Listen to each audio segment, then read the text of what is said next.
What is going on, guys? It is Wrestlelamia here, back with some more news. Join us now as we look at the wildest news stories and rumors you need to know, including Raw 30th absolutely crushes it, Undertaker continues praising Bray Wyatt, the real reason that Mick Foley wasn't there at Raw 30th, RVD at the Royal Rumble, and much more.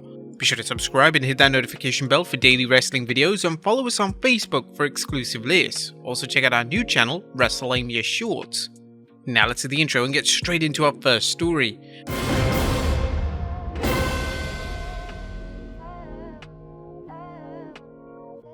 Our first story looks at Raw 30th crushing it in the ratings.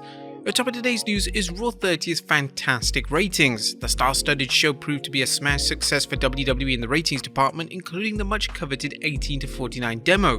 WrestleNomics tweeted about the rocking ratings, stating, WWE Raw last night on USA Network 8 to 11 PM did 2.344 million viewers. The 18 to 49 rating was 0.70. There's no disputing that the 23rd January show delivered ratings gold, as Raw was #1 across TV, including cable originals and broadcast primetime according to Showbuzz Daily. The most viewed episode since February 2020 and the most viewed in P18 to 49 since the 2020 post-WrestleMania episode. In addition, the show brought in some incredible numbers in terms of demos. WrestleNews' Andrew Ravens noted the 18 to 49 demo saw the average rating be 0.70, up from the 0.42 rating last week. But not only were the ratings good, but WWE officials were reportedly happy with the show. Fightful Select reports were told that people of influence within the company were very happy with how Raw turned out. The WWE special shows such as Raw Legends Night and anniversary shows like this typically spike the ratings. However, can they take advantage of the bump in the numbers and motivate the added viewers to tune in next week? Unfortunately, that's not usually the case. However, now that Monday Night Football is over, this could work toward the WWE's advantage. First, Raw's extra viewers may be motivated to tune into this Saturday's Royal Rumble. Second, there may be extra viewers who tune in after the Rumble, which is usually the case. And third, these viewers may stick around for the road to WrestleMania. Next up, Undertaker continues praising Bray Wyatt. Now, The Undertaker is making his respect for Bray Wyatt well known, not only by his segment on Raw 30th where he interacted with Bray Wyatt, but by some comments on social media. As we noticed recently, many fans believe Taker passed the torch to Wyatt during their segment on Raw. Regardless, something special happened with The Undertaker tweeting, "Moments define this industry, this one was special." Wyatt tweeted his appreciation for what Taker did with Wyatt, stating, "This moment justified a lifetime of sacrifices for me, a lifetime of people treating my uniqueness like it was a disease. Through all the bad times, I never changed myself to fit anyone's narrative. I'm proud of that. Thank you, Taker. Hashtag suck it LA Knight." In true Taker fashion, he replied, "Respect is earned." What do you think of this exchange between the two superstars? Next up, the real reason why Mick Foley wasn't at Raw 30th. Where was Mick Foley during Raw? While the WWE Hall of Famer's absence was noted by fans, leading to speculation there may be some heat between Foley and the WWE. However, Mick explained the reason for his absence via Facebook. "I was definitely asked by WWE and politely declined due to the hectic nature of my schedule. If I had not taken the past couple of days off and instead travelled to Philadelphia for the show, I would be on the road for 32 consecutive days. I've been working on a new project which has been great fun, but also requires a lot of travel. I just really need a couple of days off to relax and see my wife and children." Although he's been long retired from the ring, Mick Foley remains a very busy man. Next up, the Bellas clarified their absence from Raw. Nikki and Brie Bella are taking to social media to explain their absence from Raw 30th. While there were initial reports that the Bella twins were unhappy with WWE's presentation of the women's division, that had nothing to do with their absence. Instead, Nikki noted that she and Brie were told that WWE had nothing for them and that they were told to promote their upcoming reality show.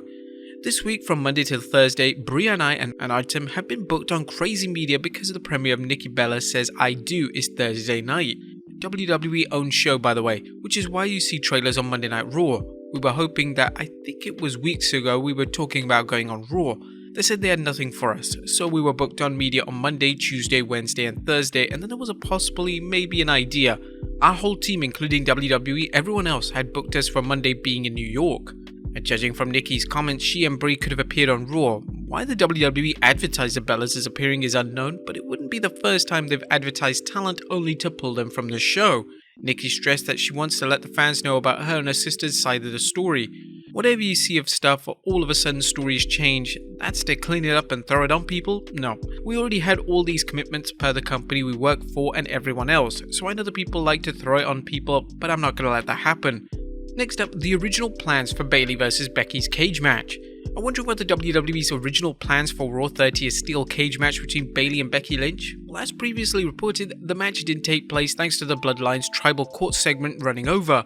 Instead, fans saw Damage Control lock the man in the cage and beat her down until Adam Pearce and WWE officials were able to break in the cage and restore order. However, PW insiders reported that the original plan was for Becky Lynch to defeat Bayley in the cage. From there, Damage Control's Io Sky and Dakota Kai would jump her, beating her down. The WWE took advantage of the change in plans, with Bayley explaining her actions during Raw Talk. "Oh, I was supposed to be in the cage match because that's what Becky wanted. Am I supposed to do whatever Becky wants? No, I have a mind of my own. Dakota has a mind of her own. Io has a mind of her own. We don't have to listen to anybody. We're called Damage Control, which means we are in control. Okay, Becky doesn't tell me what to do, when to do it, where to be, or when I'm going to put my body on the line for this kind of match." The self-proclaimed role model continued explaining herself. "I'll tell you right now, I was not afraid. I was smart. I'm smarter than Becky. I'm quicker than Becky. I'm more consistent than Becky. I'm a bigger star than Becky. I'm the ultra superstar. It's Raw 30th, so why go out there and hurt ourselves when we can enjoy the show? Am I right?" Bayley and her Damage Control partners continue to be the thorn in Becky Lynch's side, and so far Lynch hasn't been able to overcome the numbers game. Don't be surprised to see another cage match booked between the two in the near future. Next up, Booker T talks up surprise return for the Royal Rumble. Or which former WWE superstars are going to make surprise appearances at this year's Rumble? Booker T recently commented on Royal Rumble surprise returns, naming one he'd like to see. RVD, yeah, that's a good one right there. RVD would definitely be a pop for the crowd from that school that everybody know, everybody that, been a part of in some way. You know what I mean? That touched everybody's lives in some way, that ECW era. So yeah man, RVD would definitely be a good pick. Now, we agree that RVD could be a fun pick as he combines nostalgia and can still put on a good show. Be sure to check out our Rumors video on who might be a surprise return.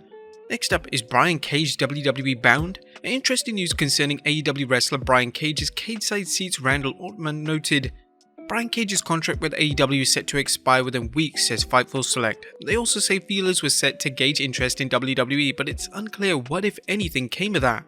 Cage, a former FTW champion and 2020 Casino Ladder Match winner, started off with a decent push in AEW, but like many big men in the company, his push didn't last long, and he's been spinning his wheels in the company ever since. The 38-year-old wrestler held the Impact World Championship at one point and has the skills to be an asset to any company. Do you think he should be in WWE? Let us know in the comments down below. Next up, a celebrity cheering Cody on at the Royal Rumble. Now, none other than Stephen Amell, the former actor of Arrow and the current star of wrestling themed drama Heels, tweeted a picture of Cody along with the message, "I'm gonna be in the house for the Royal Rumble. Why? Because my guy is back." And finally, Triple H schools Shawn Michaels. Last but not least, Raw 30th featured some great moments, including DX's humorous confrontation with Imperium. However, as funny as those crazy kids from DX were, there was a moment when Triple H had to school Shawn Michaels on one of the fundamentals of TV wrestling. After Teddy Long made the scene to announce the match, Triple H could be heard telling the Heartbreak Kid, "Stop turning your back to the hard camera."